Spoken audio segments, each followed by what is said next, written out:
Right, this is now section C, module P3, and this one's all about speed and stopping distance of vehicles. So this is a question about speed. Pupils at a school measure the time cars take to travel 2 100-metre lengths. Look at the diagram. So length 1, length 2, and you've got the time taken for each car to the nearest second. So which car's speed is increasing as it travels from A to C? Well, you do that by looking at the time between each step. So if it's going slowly here and quickly here, then this time would be long and this time would be short. So you're looking for the one with a shorter time at length 2 than at length 1. So it's not the Skoda, it's not the Jaguar, it's not the Fiat, it's got to be the Golf. That's pretty simple. The speed limit on the road is 13 metres per second. It says calculate the time it takes for a car travelling at speed of 13 metres per second to travel 100 metres, and then use the answer to explain if any of the cars are travelling faster than the speed limit. So first of all, you've got to get the distance. Well, the distance travelled is going to be the speed times by the time. So you've got the distance, you've got the speed, you want to work out the time. So you rearrange it. The time is therefore going to be the distance divided by the speed, which is going to be 100 divided by 13, which should give you about 7.7 seconds to the nearest sort of one decimal place there. So that's your time. Double underline it, make it clear to an examiner that that's the time there. And so anything going faster is going to take less time than that. So lots of people may make mistakes here, whereby they might think start looking for a bigger number. That's not right, because if you think about it, the faster you go, the less time you're going to take.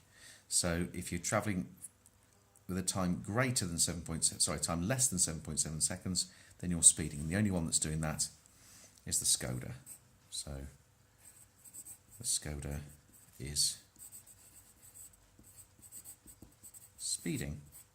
There we are.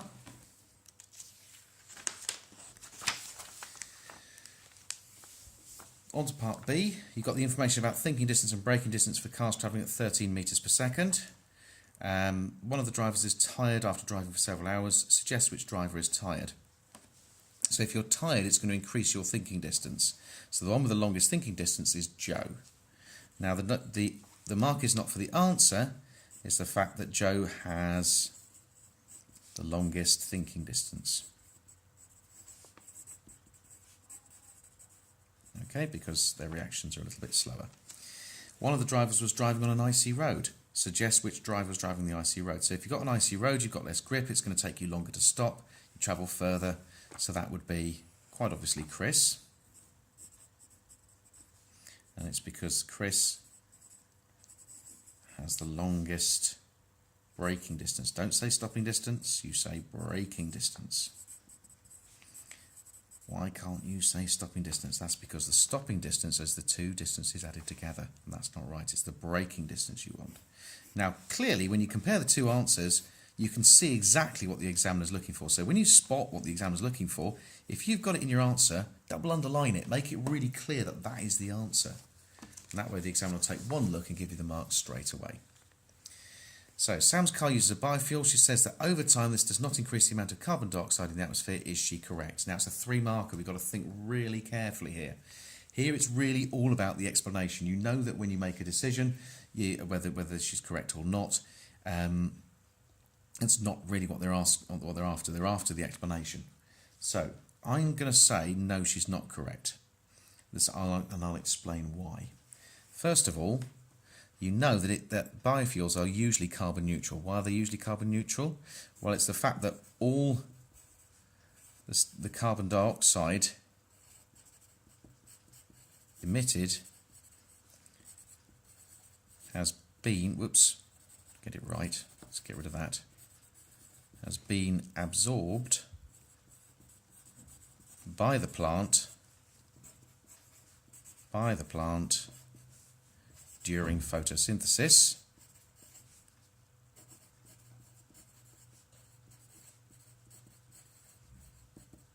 Okay, so it's been absorbed by the plant during photosynthesis. So all the CO2 emitted has been absorbed during the plant during photosynthesis. I think I'll probably need to add a bit more here, because that would be a reason for explaining why it's carbon neutral. However, it's not carbon neutral,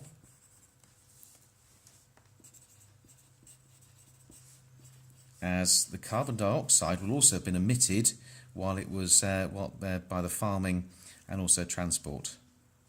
So carbon dioxide also emitted by farming and transport of the biofuel. And that is a much better answer. See, if you just said it was carbon neutral, you might get away with it because you might get an extra mark from saying it was carbon neutral. But actually, if you disagree, you've got the answer for it, and then you come up with the answer, the argument against it, and I think that will get you a much better mark. So, some cars are fitted with ABS brake systems. That stands for Advanced Braking System. To reduce injuries and save lives. Describe how it works. Now, it's nothing like it's not the intelligent braking or anything like that. The brakes don't come on automatically. The simple idea is in the event of a skid, in the event of skidding,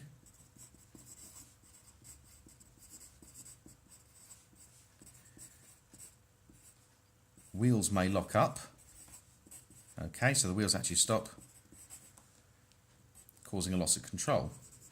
So that's what normally happens. However, the ABS causes the brakes to go on and off. Causes the brakes to go on and off, preventing the wheels locking during sudden braking.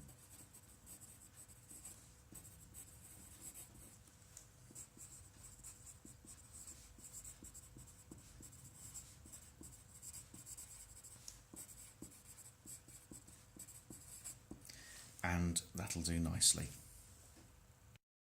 Next question says, Amy dives from the high diving board at a swimming pool. You have to look at the graph of her motion, so that's when she's diving, that's when she enters the water and decelerates. It's a speed time graph. It says, calculate the height of the diving board above the water. So if you want to calculate the distance travelled under a speed time graph, you're looking at the area. So the area, ordinarily I'd use a ruler for this one, that's 1.4. The area under the graph, so we've got 1.4 seconds. You've got a height here of 14 meters. So what you're trying to do here is you're looking at the distance travelled. So the distance travelled is the area of this triangle here. So it's a half base times height.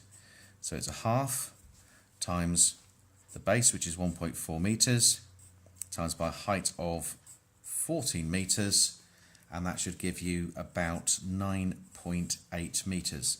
Now if you make a mess of it, you forget to halve it, you still get 1 mark. But the correct answer was 9.8, because remember that's the area of the triangle. So you're measuring this area here. Right, moving on. John thinks he can find Amy's deceleration just after she enters the water by using points P and Q on the graph. Elaine thinks it's better to find Amy's deceleration just after she enters the water by using the gradient of the graph at point P. Explain why Elaine's method is better than John's to find the deceleration. So, the comparison here is Elaine is saying she measures the gradient of the graph just here. And John was saying you measure the gradient here. Now you can see, first of all, point Q is actually not on the line of best fit. It's quite a way. It's almost anomalous. So first of all, Q is probably an anomalous value. It will give you a gradient that's too gentle, so it will underestimate the deceleration. Also, P and Q, that gradient there, will give you the average deceleration in that sort of 0.1 second space of time. What the gradient here at the top will give you is the instantaneous deceleration. Okay, so first thing we say is the gradient at P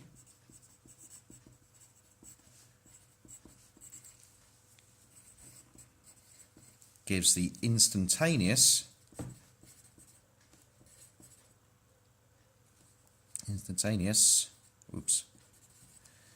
deceleration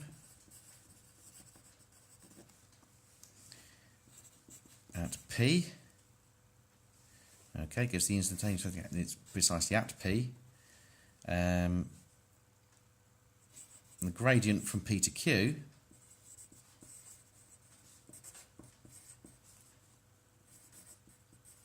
gives an average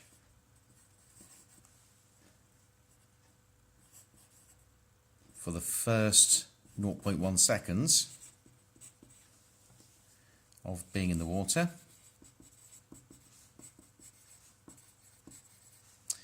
And also, Q is not on the line of best fit.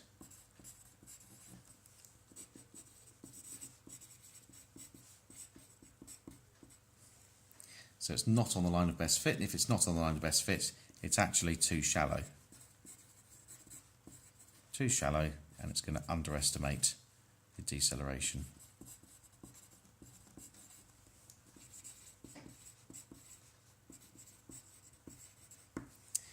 So Amy then has a mass of 60 kilograms. Amy's deceleration as she enters the water is 20 meters per second squared. Calculate the decelerating force on Amy as she enters the water. So you're using F, force is mass times acceleration. The mass is 60 kilos. The acceleration is 20.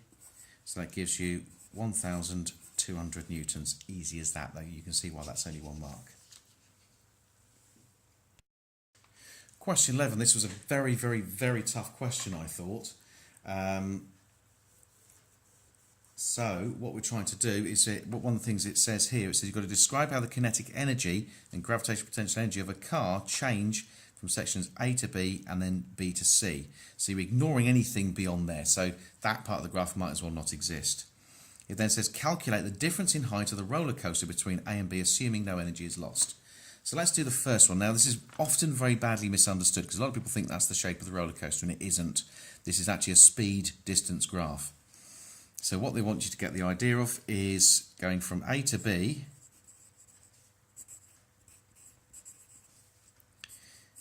the gravitational potential energy of the car becomes kinetic energy. Okay. Then going from B to C,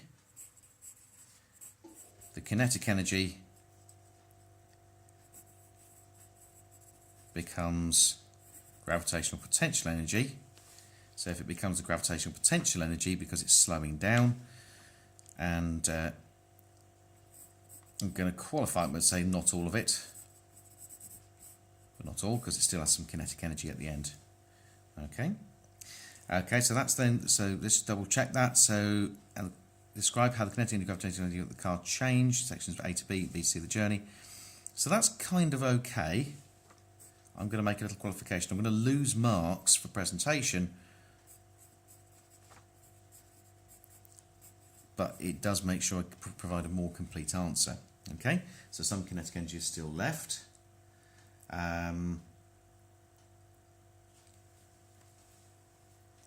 You could also qualify it by saying the gravitational potential energy decreases from A to B as the kinetic energy increases, and the kinetic energy decreases from B to C as the gravitational potential energy increases. You could also say that.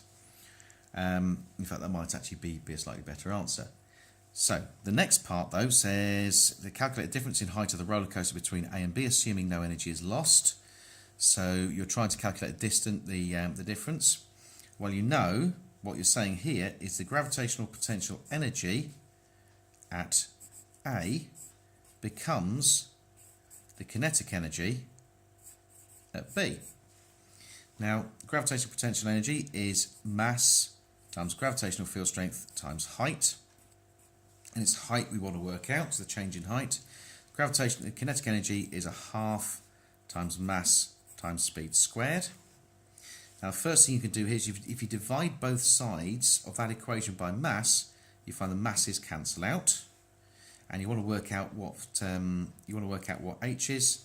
So h is equal to a half times v squared. Now, to get h on its own, you've got to divide both sides by g. So divided by g.